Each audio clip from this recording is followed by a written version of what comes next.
हमारे जिले के दर्शनीय स्थल।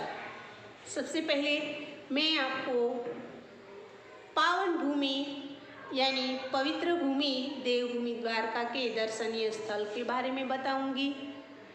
यहाँ का सबसे पहला और पवित्र धाम है भगवान श्री कृष्ण की पुण्य भूमि का प्रथम स्थान यानी देवभूमि द्वारका का मंदिर।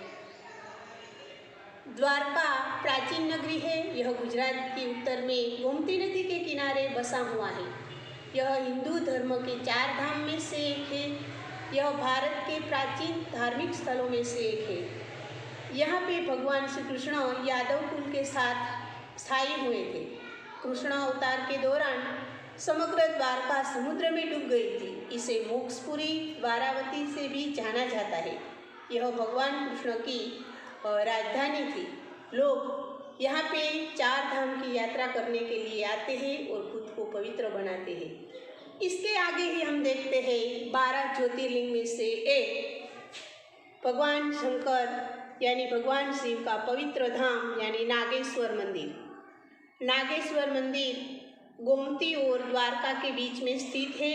यह 12 ज्योतिर्लिंग में से एक है। यहाँ पे भगवान शिव की बड़ी प्रतिमा है।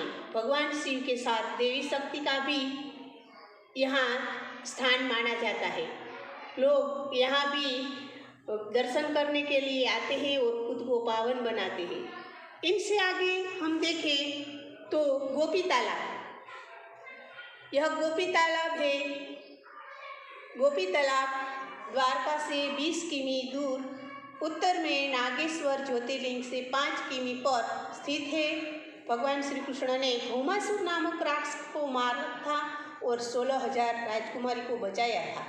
यह स्थान गोपी नामक राजकुमारी के नाम पर से पड़ा है। यहाँ की मिट्टी चंदन के जैसी पीली है। इसका उपयोग तिलक लगाने में किया जाता है। लोग यहाँ पे आके इसका दर्शन करके खुद को धन्य मानते हैं। अब हमारे द्वारका जिले के भाणवड़ तालुका की बात आती है। यहाँ के दर्शनीय स्थलों के बारे में आप जानें तो सबसे पहले मैं आपको बताऊंगी कि यहाँ पर जो पहला चित्र है प्राकृतिक सौंदर्य के नज़ारों से भरा हुआ बरड़ा डूंगर पर स्थित माँ आशापुरा का मंदिर और उसके प्रांगण में यह नवलखा का मंदिर है।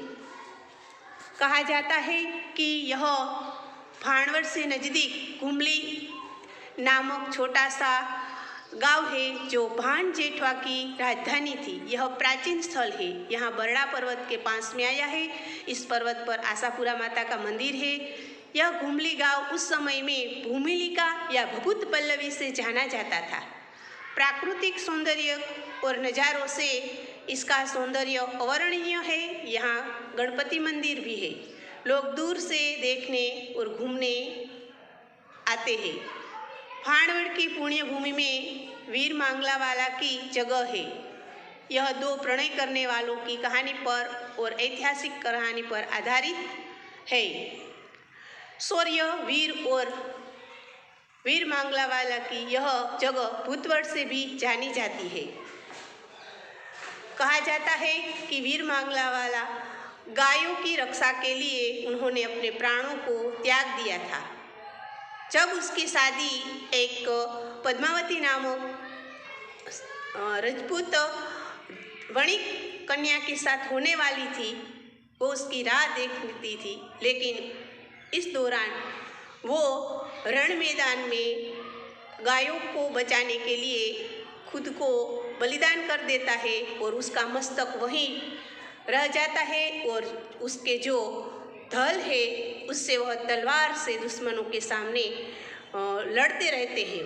और उसकी यह शहीदी के कारण आज भाणवड़ की पुण्य भूमि में हर साल इसकी पुण्यतिथि को मनाया जाता है और उसे स्थापित किया गया है। कहा जाता है कि जो भी बेटी यहाँ से ब्याह कर कहीं भी जाती है या भी कोई भी ब्याह कर यहाँ से आता है और अपनी मन्नत को मानता है, उसे अवश्य ही पूर्ण करते हैं। इस पवित्र भूमि के दर्शन करने के लिए यहाँ कई लोग आते हैं। अब आगे भाणवड़ के नज़दीक ही गोपनाथ नामक एक सुंदर पर्वत है। यहाँ गोपनाथ महादेव का मंदिर है। यह प्राचीन मंदिर है। कहा जाता है यह गुजरात का सबसे पुराना मंदिर है। इसका शिखर पर इसकी जो रचना है बहुत ही सुंदर है, गांधार शैली की है, देखने भी सुंदर है। अब आई बात नवलखे की। नवलखा हुमली गांव में स्थित स्थापत्य का एक बेनमूना है। यह भाणवड़ में स्थित है। जेठवा के समय में यह बनाया गया है और कहा जाता है कि जिस समय इसका निर्माण हुआ तब 9 लाख रुपये का खर्च हुआ था। तो आप आइए और हमारे इस दर्शनीय स्थलों को देखें। अब हम आगे देखें। भाणवड़ से नजदीक ही पर्वत के बीच किलेश्वर महादेव का यह मंदिर है। बहुत ही सुंदर प्राकृतिक नज़ारों से बना यह स्थल है। यहाँ एक तालाब है। यहाँ पर सावन की ऋतु में जो जलप्रपात होता है उसका नज़ारा देखने में ही बनता है। यह एक पौराणिक मंदिर है। कहा जाता है कि यह पांडवों के द्वारा स्थापित किया हुआ मंदिर है। अब इसके आगे हम देखें तो भारत भर में सबसे फेमस और जाने वाले शनिदेव सिंगलापुर और दूसरा यह मंदिर है शनिदेव हाथला, जो भाणवड़ के नज़दीक ही 22 किमी दूर पर स्थित है। यह शनिदेव का जन्म स्थल है। प्राचीन मंदिर है। शनिदेव 9 ग्रह में से एक है। शनि का ग्रह 7वां है। यम का बड़ा भाई है। भाणवड़ से नज़दीक ही यह मंदिर आया है। तो इस प्रकार आप हमारे यह देवभूमि द्वारका के सभी दर्शनीय स्थलों को देखें, जानें, और मैं तो कहती हूँ कि आप इसे प्रत्यक्ष देखने के लिए आए। जिस प्रकार हम कहते हैं कि कच्छ नहीं देखा तो कुछ नहीं देखा, तो मैं यह गर्व से कहती हूँ कि आप हमारे देवभूमि द्वारका के स्थलों को देखें। यदि आपने ये नहीं देखा तो कुछ नहीं देखा। धन्यवाद।